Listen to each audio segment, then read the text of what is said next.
pada semangat nih Bu Dokter untuk bertanya sama Bu Dokter. Boleh kita mulai Bu Dokter? Ya, silakan. Boleh, Masya Allah. Ini ada Puan Nurul dari Makassar yang sudah raise hand juga nih. Pada Puan Nurul, apakah sudah bisa mengaktifkan mikrofonnya? Baik, Tafadhol kepada sudah Puan. bisa. Masya Allah. Ya, terima kasih untuk kesempatan yang diberikan kepada saya. Pertanyaan saya mengenai framework yang dokter jelaskan sebelumnya.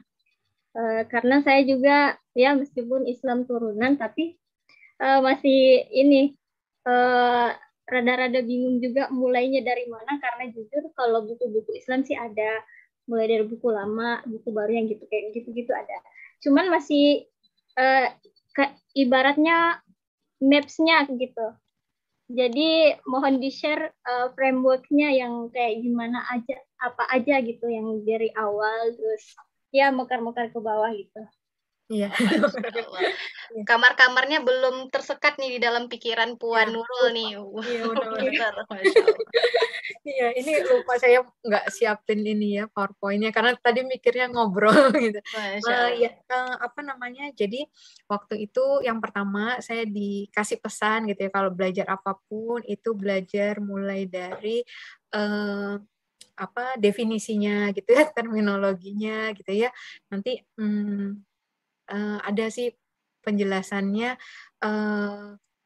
Nanti mungkin kalau untuk lebih jelasnya gambarnya nanti saya boleh minta kontaknya Mbak siapa tadi dari Makassar, Mbak Nurul ya.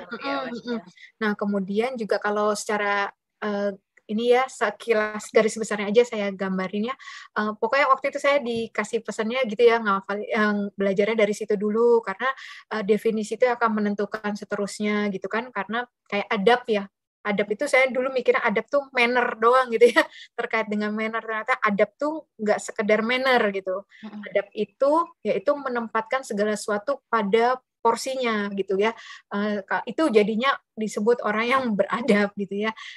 Kalau sekarang itu banyak kan kita kehilangan adab tuh kehilangan nggak tahu gitu menempatkan sesuai porsinya gimana. Nah untuk tadi framework itu kira-kira misalnya tadi Islam paling atas ya, itu dibagi ada 3, itu ada akidah, ada syariah, ada akhlak gitu ya.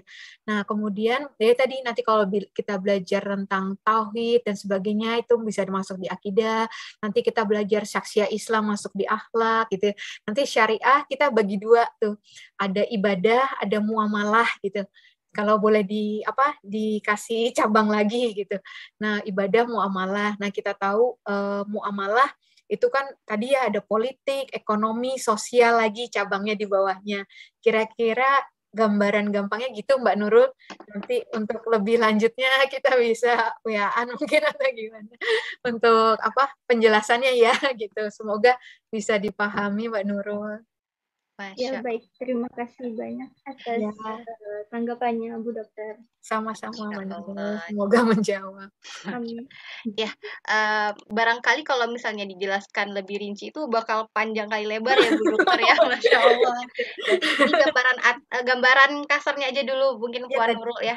Akidah, syariah, sama akhlak. Ya, syariah dibagi lagi ibadah, muamalah tadi ada yang politik, ekonomi, sosial, saking lengkapnya Islam. Iya, Masya Allah.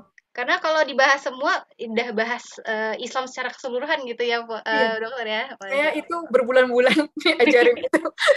Bahkan bertahun-tahun bareng Dokter ya, Masya Allah. Jadi Puan Nurul semangat untuk menggali lagi terkait dengan framework ini, barangkali nanti boleh diskusi lagi gitu ya, Masya Allah. Nanti kalau banyak yang minta saya share di IG. Masya Allah. Pantengin IG Bu Dokter Khadijah 0320. Masya Allah. Baik. Satu skripsi. Benar, ini lebih dari skripsi sih kalau misalnya benar-benar dijabarin, Masya Allah. Baik.